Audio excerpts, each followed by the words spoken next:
Welcome back, everyone, to the School of Greatness podcast. Very excited I got my good friend Michael Hyatt. Good to see you. Good to see you, buddy. Very excited. New York Times bestselling author, and got a new book out called Living Forward, a proven plan to stop drifting and get the life you want. We'll have it all linked up here in the show notes and also on the YouTube channel below. Make sure to check out this book. We're here in San Diego. We're at a social media conference.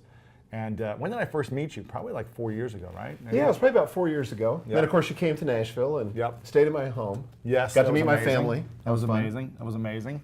And I've been to Nashville twice with you, right? Oh, wow. We did a Nashville Mafia, which was a blast. Which I have the photo in my studio, which was awesome. And then I came back and did your podcast for my book, so I appreciate you having me on there. You got to come back again so we can do another Nashville media I'd love to. meetup. Maybe next year when my book comes out, we'll do it again. Okay, good. I'll host you. And when's your next book coming out? You don't know yet. Probably about 1.5 years. Yeah, so around the same time. Yeah, good. Okay. Yeah, perfect.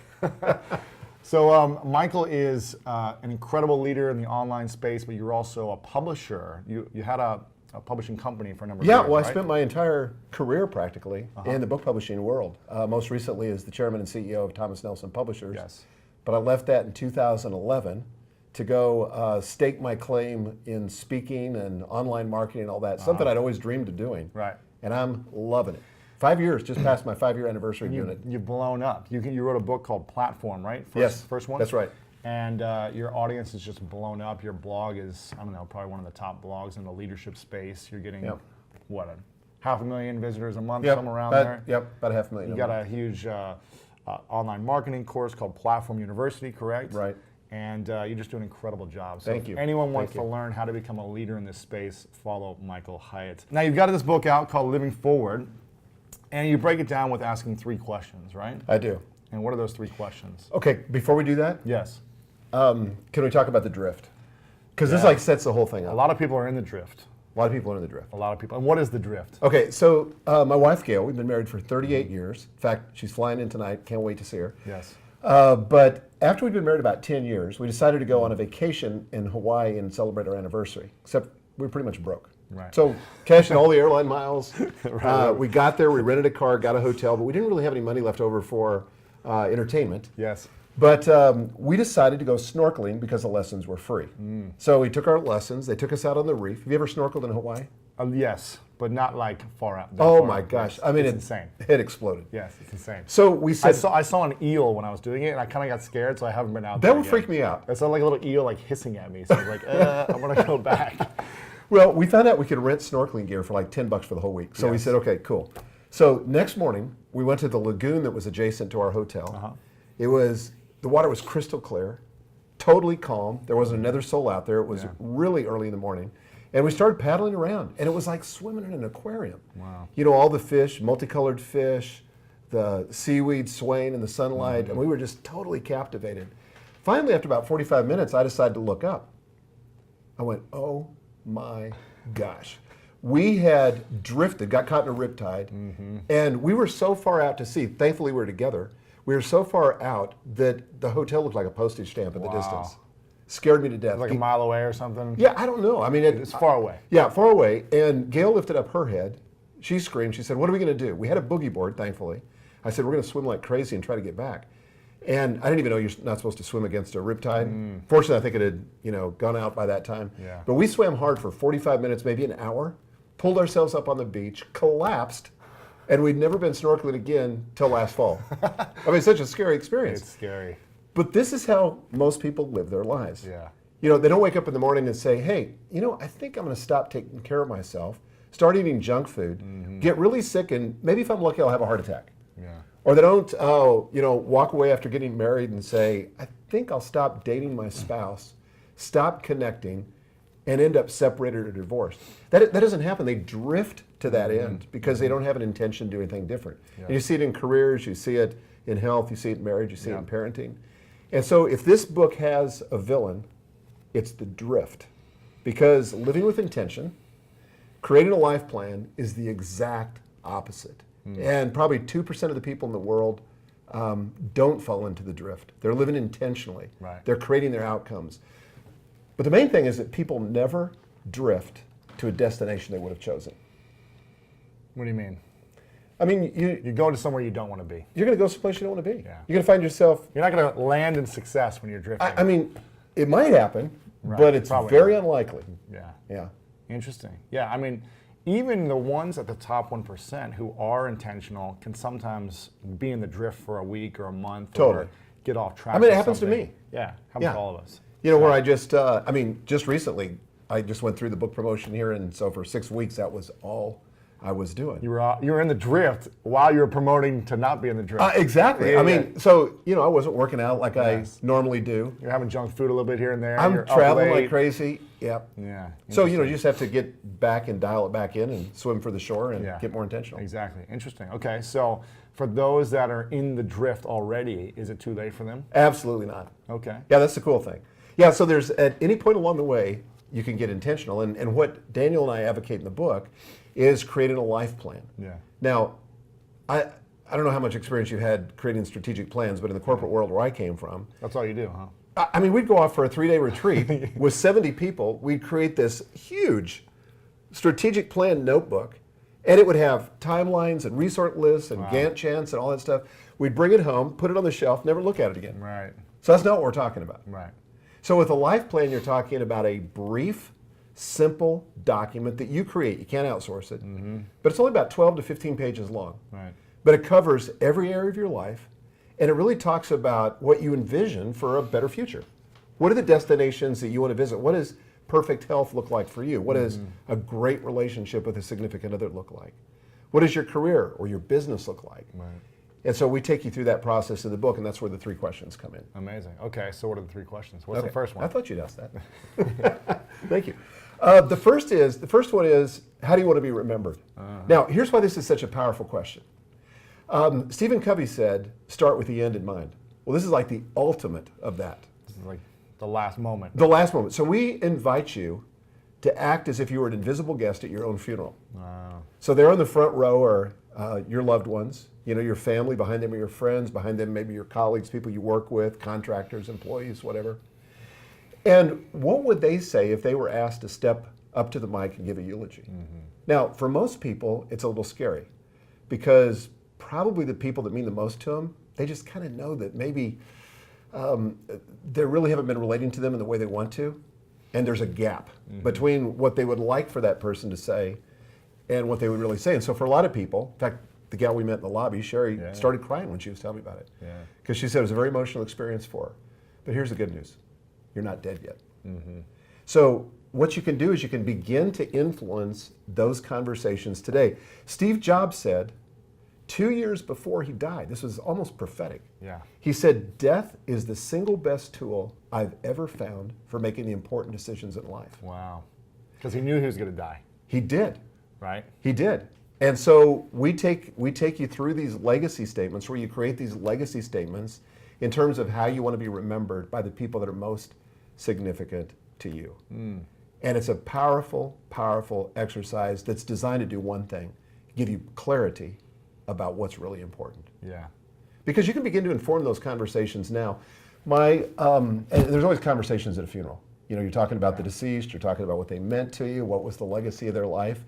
And sometimes we think legacy is for somebody like, you know, Margaret Thatcher or Abraham Lincoln had a legacy, and Bill Clinton will have a legacy.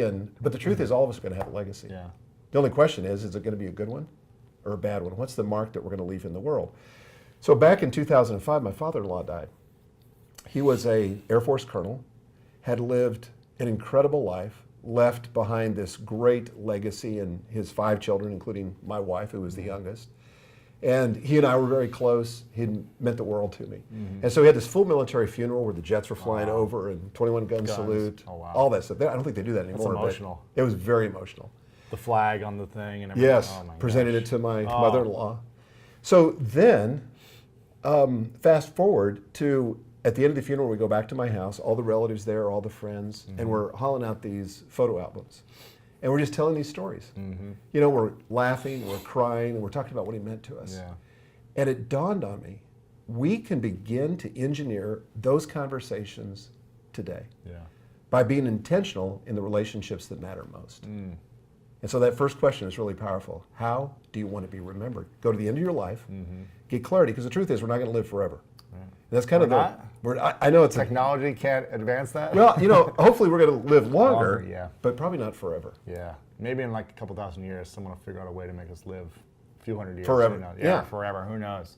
Anything's possible in my mind. Interesting. So what's your answer to the first question?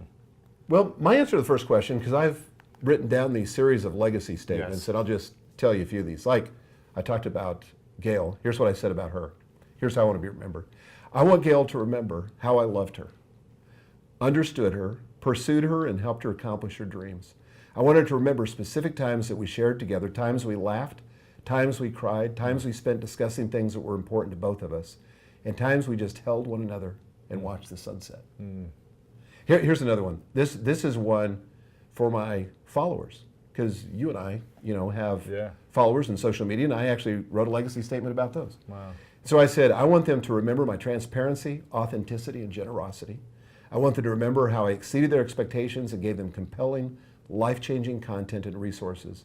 Most of all, I want them to see in me a model of a life worth emulating. Wow. It's pretty powerful. So just trying to get clear on what the end game is here. So that's the first question. I love it. Okay. So question one, get clear on the end. That's right. Okay. Question two. Question two is, what matters most to you? Now, most of us know what's important to our spouse or our significant other. We know what's important to our boss if we have a job. We may know what's important to our shareholders if we're running a company, or what's important to our society. But this is a question about what's important to you. Because the myth is we can kind of do it all. Yeah. Well, we can do anything we want, we just can't do everything we want. So we have to make decisions. And the truth is, our lives, where you're at right today and where I'm at today, is in large part a result of all the decisions that we made along the way and our priorities. So in this exercise, what Daniel and I help you do is identify the major life accounts, and we refer to them almost like a bank account. Like you've got a relationship if you're married with your spouse, and that's like a bank account that can be overdrawn, or you can have a surplus in it, or you could be kind of spending what you're bringing in. Yeah. Same thing with your health, same thing if you're a parent, same thing with your job, same thing with your career, your finances, all that. So all these life accounts, how do they stack up? What's the priority? So for me, this is just, I'm a person of faith, so God comes number one. Yeah. But number two is kind of a surprise to people because I put myself number two. Then comes Gail, my wife, then my kids, then my job's like number five. Yeah. So the reason I put myself so high on the list is it's like when I just flew in today into San Diego. Put your mask on first. Put your mask on first. That's it. That's exactly right. Yeah. I always tell people, the most important person in the world is yourself. Yeah. And if you're neglecting all of your needs first and giving to everyone else but not to you, then you're not going to be able to serve more people. That's the key, what you just said, Lewis, because to me the essence of leadership is service. Yes. I want to serve my wife. I want to serve my kids and my sons-in-law and my grandkids. I want to serve the people that work for me. Yeah. But if I'm sick, I can't do Can't that. do anything. Yeah. If my marriage is blowing up, I can't do that. No. If my business is in trouble or I'm financially spinning out of control, I can't do that. Yeah. So these priorities are really important to identify. Now, it really helps in kind of the warp and woof of life when you have to make some really tough decisions. Another example. In 2009, I was the CEO of Thomas Nelson. We were in the middle of the recession. It was brutal. Thomas Nelson is a publishing company. It's a publishing company, large. It was, at the time, it was 7th largest publishing company in the U.S. Was acquired by HarperCollins, now a division of HarperCollins. And we were in the middle of the recession. It was hand-to-hand combat, and we were working like crazy, just trying to keep the ship afloat. Yeah. And I was tired. I was wrung out. I wasn't spending as much time with my wife as I know I needed to, or with my family. And so I told the board, I said, I got to have a vacation, guys. Otherwise, I'm just going to burn out. And they said, great, do it. So we decided we're going to go to Colorado, deep in the Rockies, and just unplug and unwind. And we love Colorado. So. Yeah. Did you go snowboarding or skiing, or were you just more No, hanging just- out, hiking? And Yeah, it was this, at this time, it was Summertime or- the winter. Okay. So we were at a friend's cabin really deep in the woods. Sure, sure. But we kind of like fantasized about this for weeks and weeks and weeks. So we were flying to Denver, where we're going to drive up into the mountains, and we had to stop in Dallas, change planes. Yeah. And I made the mistake of checking my email. There was a message from the chairman of my board, and he said, hey, change of plans. I need you back in Nashville on Monday. He said, we're coming in. He He said, we've got some issues that we need to resolve. I mean, my heart sank. Oh, And I just thought, so I handed my phone to Gail and I let her read it. And of course, she was crestfallen also. And, but to her credit, she said, honey, look, I know this is tough. You do whatever you need to do. I'll totally support it. I mean, she's always been like that. She was great. Sure. So I remember my priorities. You know, me, then Gail, and then the kids, and then the job. and then the job. Yeah. So I took a deep breath. It wasn't easy, but my priorities gave me courage. That's the key thing. When And you have clarity. And clarity and courage. Yeah. And when you have that, you can say no to the non-essentials so that you can say yes to what's most important. Yes. So I wrote back to the chairman and I said, hey, I understand. I really wish you'd postpone this meeting. I said, if you can't, my team will be there to assist you.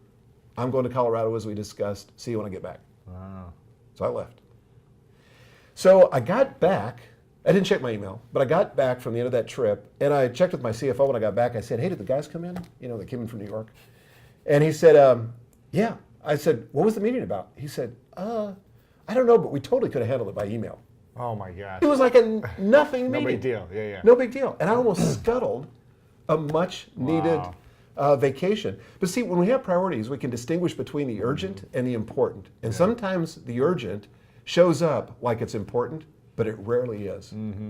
But you got to get clear on your priorities. So we literally, in the life plan, have you come up with your life accounts and then arrange them in order. And they'll change based on the seasons in your life. Sure, sure. Right? Yeah, when so you you're don't have 20 any kids. or when you're 30, it's going to be different potentially. Yeah. So this is a living document. It's a living document. Yes. You're going to tweak it for the rest of your life. I was even working on mine today coming out. So. Yeah, there you go. I like it. Okay, so the second question, again, to recap, it's more about getting clear on the plan. That's right. So the first question is, how do you want to be remembered? Yep. The second question is, what's most important to you? Yes. The third question is, how do you get from where you are to where you want to be in every area of your life? So that's the game plan. That's the game plan. Yes, okay. And this is where it gets really fun. So we break it into three parts. So we help you get really clear on what we call an envisioned future statement for each category. I'll give you an example here in a minute. Then we help you look at your current reality. Because once you kind of envision the future and get really clear on where you want to go, now it's time to be brutally honest. You got to admit where you are. Yeah. Then the next question you ask is, what are the specific commitments you're willing to make that'll take you from where you are to where you want to be? And we keep it really simple. We don't come up with this complicated plan that you're all going to figure out, because it's not usually how things show up. Yeah. Usually you get just enough light to take the next step. Sure, sure. And as you take those things, open up and you get clearer on the path. But for these people that think they've got to get totally clear before they're going to take a step or before they're going to start, they're going to be disappointed. That's pretty much just an excuse for not getting started. Right, right. Okay, interesting. So how do you set it up for people to create this? Okay, so let me give you. So again, we really believe that writing is important, even if you're not a writer. Because somebody once said, I can't find the source of this, but thoughts disentangle themselves passing over the lips and through pencil tips. Interesting. So there's something about our thinking that when we have to write it, we get clarity for ourselves. And so, for example, here's another example with my health. I love this one. And again, this is my envisioned future. It's not present reality. Sure, sure. Okay, I'm moving toward it. Okay, so I say I'm lean and strong, possessing vibrant health and extraordinary fitness. And notice we write it in the present tense, because there's power in that. Like you're already there. Yes. Okay. And I said my heart is strong and healthy. My arteries are supple and clear of obstructions. My autoimmune system is in excellent condition. I'm disease, infection, and allergy resistant. I have more than enough energy to accomplish the tasks I undertake. This is because I control my mental focus, work out 6 days a week, choose healthy foods, take supplements as needed, and get adequate rest. So that's my envisioned future statement just for my health account. Okay? So I have great clarity about what I want in my health. Right. And I've got a similar kind of statement for my Business, relationships. Yep. Everything. Amazing. Okay. And so then you got to kind of go back from that and say, okay, that's the future. Great. I'm excited about that. Woot. But where are you today? Yes. Maybe you're a couch potato and you haven't worked out in 6 years, and you got to start where you are. Yeah. But getting clear on the future is important. And a lot of people bail on that. They don't give themselves permission to dream. And in the book, we give you permission to dream. Why do people not give themselves permission, you think? I think people go to how before they go to what? How am I going to do this? Yes. How would I even achieve that? Yeah, I mean, you see this in can't. business, right? Yeah. You know, you see people, they say, you try to get them to dream about their business. They go, well, I couldn't do that. I'm not good in front of a camera. Or I couldn't do that because I don't have the capital to invest in it. Forget the how. When you get clear on the what, the how starts showing up. Wow. So vision before strategy every time, all the time. What would you say is your vision for your business right now, moving forward? Well, it's a big vision. Okay, what is that? So financially, we want to do $100 million, but we want to do it in a highly profitable way with 100 employees. Wow. And really as an online training company, continue to do the stuff that we're doing. Yeah, amazing. By when? It's probably a 10-year plan. 10-year plan. Yeah. I believe it. I mean, in what, 4 years or 5 years when you guys started in 2001? Or No, 2011? 2011. 2011, you've already grown 5 years. so Yeah, much. we're almost at 8 figures now. It's amazing. It's great. So we've doubled every year since we started. It's amazing. So knock on wood. What do you think's been the key to that in 5 years doing that? You know, I think a lot of it is just hiring really great people. I think if you don't think you need a team, your dream's not big enough. Yeah. And so for me, what I love about having a team is that it allows me to get more and more focused on what only I do well. Because like when I began, I didn't do everything. You did it all. And I was a, handicapped CEO. I didn't know anything. So I'm trying to find the FedEx box, and I'm trying to book my own travel, and I'm trying to do all this stuff. Taking me 30 minutes doing this and that. Oh, Yeah. totally inefficient. It's just not my gifting.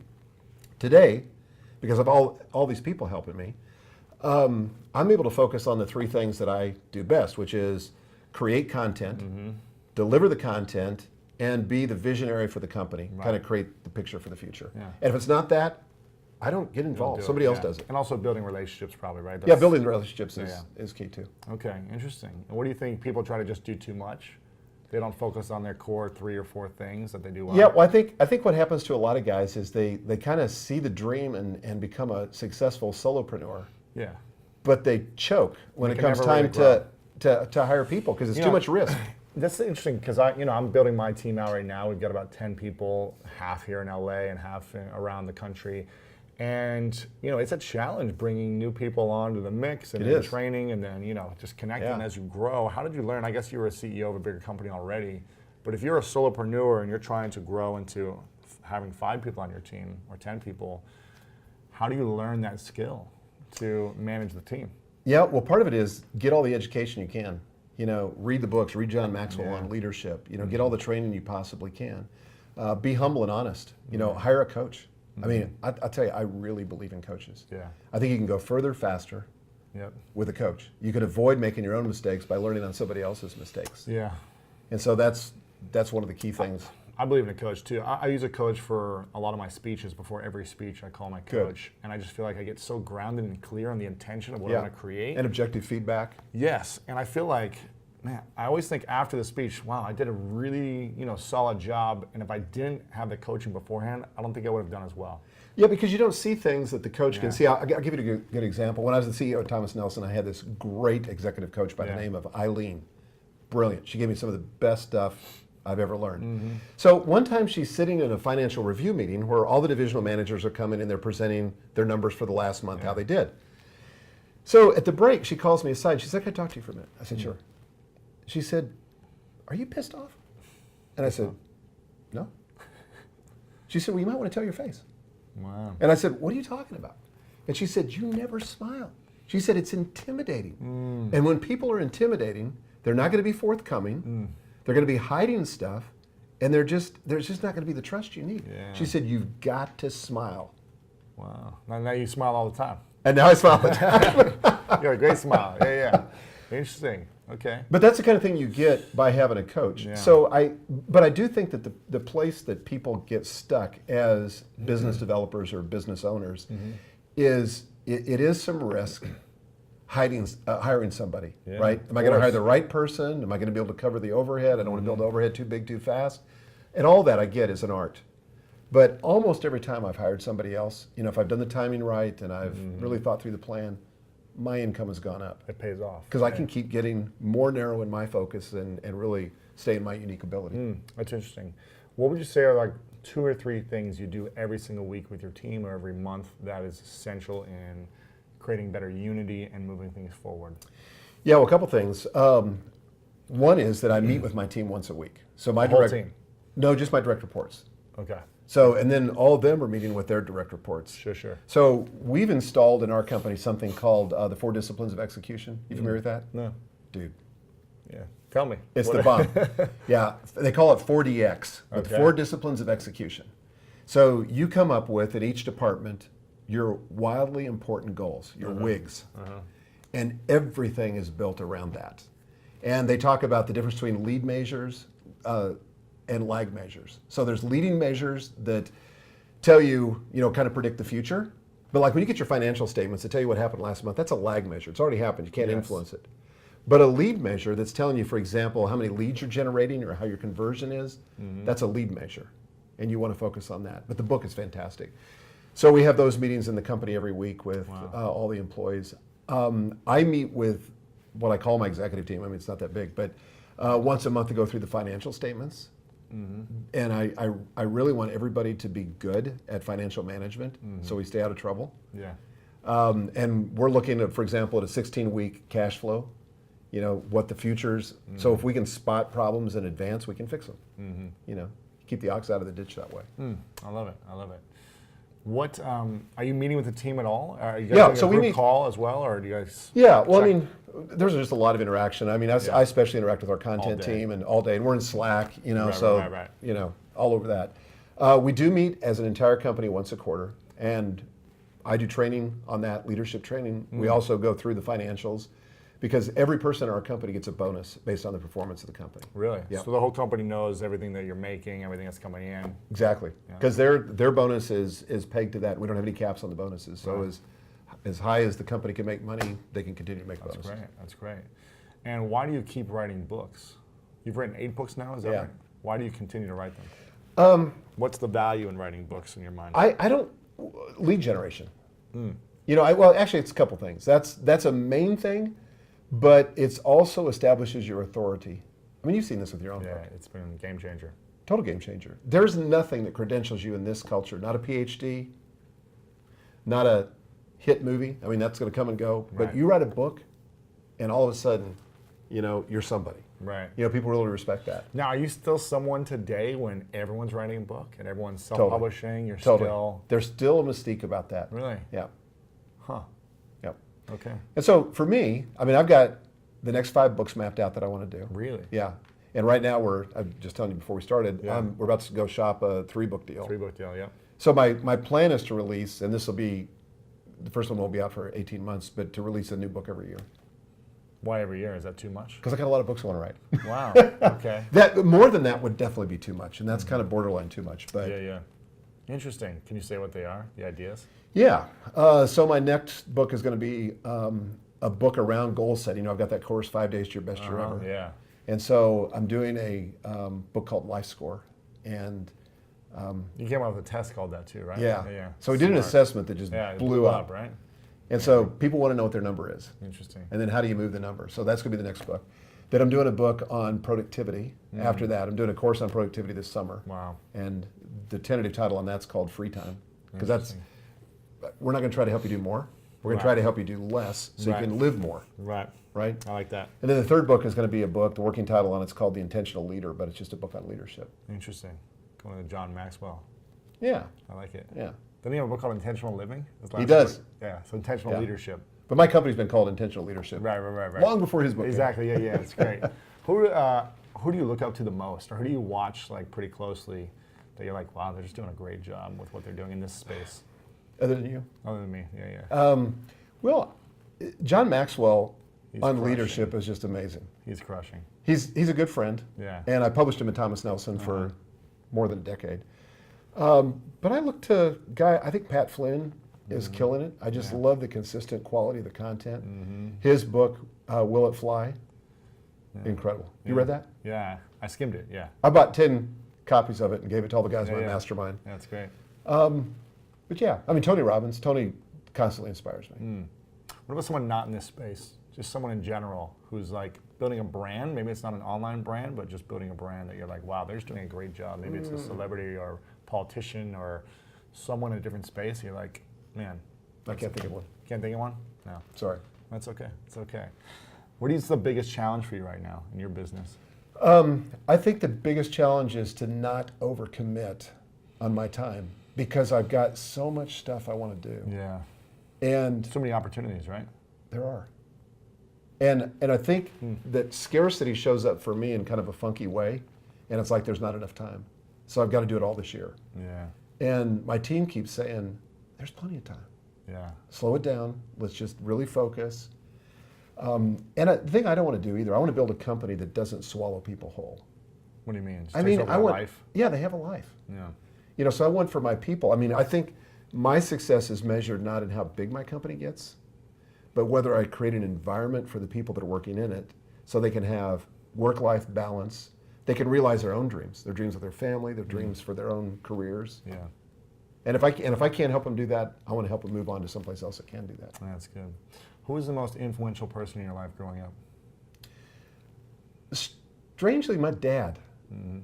Yeah, and he went through a really dark period when he was really drinking a lot and alcoholic, and it influenced me kind of in two ways. I mean, early on, like when I was in grade school, my dad was my constant companion. We fished, we played baseball, built model airplanes, all that. But then as life started coming at him, I didn't know this at the time, but he was really suffering from this severe war injury that he got in the Korean War. And I remember at one point in my life, I looked at him when he was passed out, and I said, I will never be like that. Wow. And that became the driving force of my life. And I overcorrected. He was in the drift, right? I overcorrected and became driven. And I think that's why I'm so committed in this book to living a designed life. You can drift, you can be driven, or you can design. And I think living a designed life is so critical. By the way, one thing I didn't finish on this. All this takes to create a life plan is just a day, to set a day aside and do it. And that's really what we recommend. We walk you through the whole day to do it. But if you think about the fact that the average person spends 5 hours shopping on the internet to buy a car, that doesn't include the negotiation or the test drives, but just to buy the car. The average bride spends 21 days planning a wedding. At least, probably, right? I know. And More. I have 5 daughters, as you know. Oh, I know. 4 of them are married. Gosh. So I've been through this 4 times. Oh my gosh. That's But- like a year of your life. From just a wedding planning. for all Oh of my them, gosh, right? unbelievable. But to spend a day thinking through what it is you want out of life doesn't seem like a lot to ask. No, that's not much at all. So we walk you through that. I like that. I like that. What would you say is the biggest lesson your dad taught you? I think the biggest lesson, my dad continues to teach me this. He's 82. He's in good health. He's the most positively optimistic person I've ever met, even though he suffers from chronic pain. But we go over there typically to his house and my mom's house once a week. And I mean, they don't complain, even though they could. Yeah. They're just positive and upbeat. I remember there were times when I was going through some business crisis or something, I didn't know who to call, so I called my dad and said, Dad, here's the situation. And my dad said, well, son, I don't understand anything about that. But here's what I do know. You're going to do fine. He said, you just hang in there. You're going to do fine. You've got what it takes. Yeah. And to hear that from your father is one of the best gifts Yeah. you could ever get. It's pretty powerful. Wow.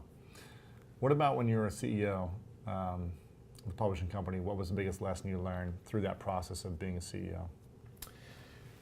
Well, I think a lot of things. I mean, I think that, when I became a CEO, I really did wonder if I had what it took.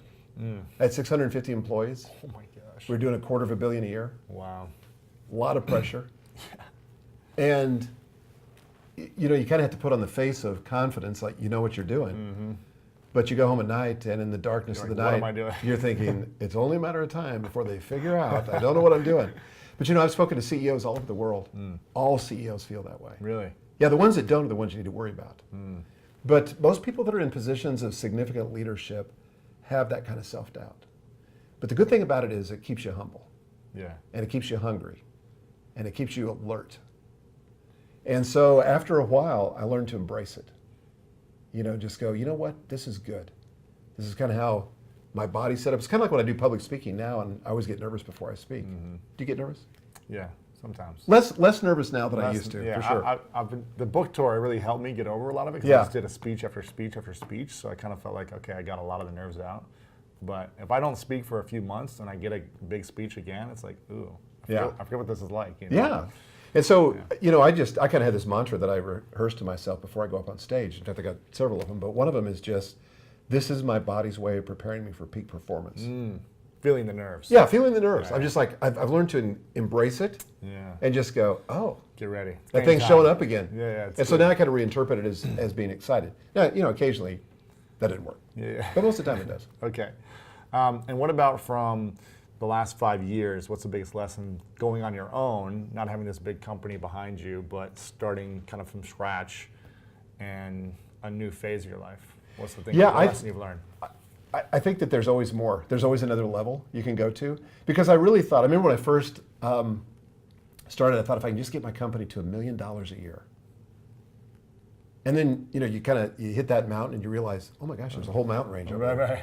You know, and then it was 5 million and then, you know, whatever. But I just think that realizing that there's always another level. And there's always another level for me to grow. And that's, I remember having this conversation with somebody, I won't mention her name, but you and I both know her. And she said, when is enough enough? And I said, well, first of all, that's a great question. Yeah. But, you know, certainly in terms of material things, I don't need any more stuff. Sure. You probably don't either. Yeah. You've got a great home. And yeah, I got a great home and I've got, you know, all the toys. I mean, I get bored with that stuff. Yeah. That doesn't really challenge me anymore. But I tell you what really does challenge me and why it'll never be enough, no matter how big my company gets, is because I like what has to happen to me in order to grow to that next level. Yeah. You know, because I have to develop new capabilities, new intellectual capabilities, new emotional stamina, whatever it is. But that's like why I keep pressing for the next level. I love that. That's why I hate, by the way, the word retirement. What are you going to do when you retire? That's what I don't understand. I mean, what do people do when they retire? die. I don't get this. Most of them die within 5 years after they retire. Really? Do you know Dan Sullivan? The coach? Or? Yeah. So I'm in Dan's strategic coach program. Phenomenal program, by the way. That's what I hear. And Dan is 71 years old. Dan has a 25-year plan for his life. Wow. And one of his basic principles that I love is he says, you've got to create a future that's bigger than your past. Now think about the people you know.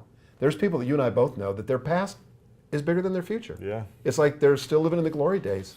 You know, probably people we went to high school with. A lot of former pro athletes Yes. live in the past of like what they did 10 years ago. That's right. And they never create something powerful moving forward. And it's just a matter of time before they die. Wow. But if you can reverse that and say, no, I'm going to create a future that's always bigger than my past. And how can I do that? Because the truth is, we're not dead yet, so I still think we have a purpose here. Yeah. Interesting. In fact, I think if we're not dead, we probably haven't fulfilled the purpose for which we were created. Wow. Okay. So you're always trying to create something bigger. Yep. And by bigger, I don't mean more money. Deeper I just mean impact. deeper impact, Yeah. more reach, Yeah. more More significance. creativity for yourself Yep. as well, probably. Yeah. Exactly. Interesting. What's something you really want to learn over the next 5 to 10 years that you haven't learned yet? I just want to become a better and better content developer and develop my skills there in speaking and delivery and video and all that. I mean, every time I see something that somebody else has done that's really great, You're like, oh, I want to do that. I've got to, wow. Like I just deconstruct it. Yeah. So yeah, I think that's a never-ending quest. Yeah, it's cool. Okay, so it's the last day. Actually, no, it's not the last day. You're actually the invisible guest at your funeral. Better yet, your father comes back and is at your funeral 50, however many years from now, and he's about to go up to the mic and say something. What do you want him to say? And how many people are there? I hope a lot. So what does he walk up and say? What would you love for him to say? You know, my dad tells me this a lot, but what I'd like him to say is he was proud of me, that he felt like he was amazed that I realized my potential, that he's proud of me for loving Gail, my wife, for all these years, for being committed to my family, for making an impact in the world. Yeah. You know, that I was a good steward of what I've been given. That's really what I'm looking for. You know, that I leave nothing on the field. Yeah. That I've played full out, that I died with my boots on, and that I gave it everything. That's cool. You're gonna make me cry. I like that, yeah. What about your daughter? What would your daughter say, or one of your daughters? You know, it's kind of interesting because one of the things that Gail did for me about 8 years ago is that she had all of my daughters record about a 5-minute thing for me. Oh my gosh. I still have it on I'd my be phone. like in tears probably. If Oh I my had 5 gosh. daughters, they all, Well, she, oh my gosh. get this, she did it. She had my 5 daughters. Oh my gosh. She had a couple of my grandkids. She had my best friends. Oh my gosh. And then she took my favorite music, and so she'd have one of them say something and play a song. So then she sent me out into the woods. Oh, you're like in tears. And I was like, for 3 hours, Oh my gosh. I was just, I should play one of them for you sometime. I mean, I was just in tears. oh my gosh. What was this for? A birthday or It's Father's just, Day? Or it was when I turned 50. Wow. Amazing. And I just, occasionally I'll just still listen to it and just Wow. cry like a baby. Oh my gosh. But I think, yeah, I mean, you asked what the girls would say or what one of my daughters would say. I think there's one thing I learned as a dad of daughters, and I don't mean this in a sexist kind of way, but as it turns out, girls like to talk. Yes. And I spent a lot of time listening. Yeah. And I think it really honed my skills as a listener. And so I can remember when one of my daughters, she just broke up with her boyfriend. And I mean, they had been together in Switzerland at this school, and it had been a really meaningful relationship. It's tough. And so he broke the relationship, and she came home, and I just held her hand, and she just cried. And I just think just being with her, I didn't say anything. But I can tell you these various times when I would sit with my daughters and they would pour out their heart, and I wouldn't say anything. And they'd get up and give me a big hug, and they'd say, "Dad, that was so awesome. Thanks for your counsel." And I'm like, I didn't say anything. Wow. What are you really listening for when you're listening to someone? I'm listening for their heart. Because here's what I can do if I'm not careful. I can go into CEO fix-it mode. Coaching. Yeah, like, okay, I got to figure it out. You need to take these 3 steps. Yeah. And I mean, they throw things at me when I start that. Sure. And Gail's really helped me with that too. I remember one time I started doing that with her when I came home from the office, and she got really mad, pointed her finger at me, and she said, "Let me just tell you something. You may be the CEO of Thomas Nelson, but you're not the CEO here." Wow. Interesting. Yeah. I said, "Yes, ma'am." I love that. What's something, final few questions, what's something that you're really proud of that you haven't really talked about much? Well, maybe not a lot of people know about. Wow. Well, I don't like to talk about this, but I do like giving. You know, I think that's part of my responsibility as somebody has means is to be a philanthropist. Yeah. And so, again, it's not something I talk about. I've never said that. I've never been asked that direct question. But yeah, that's important to me to give to causes that are really meaningful. Sure. And do you give a certain percentage every year, or is it more just when you feel? I keep trying to up it. Yeah. So I've started at 10% and have just continued to raise that. Do you feel like the more you give financially, the more you earn? Totally. Yeah. No, I don't do it for that reason. Right, but it's just a cause, But it's just right?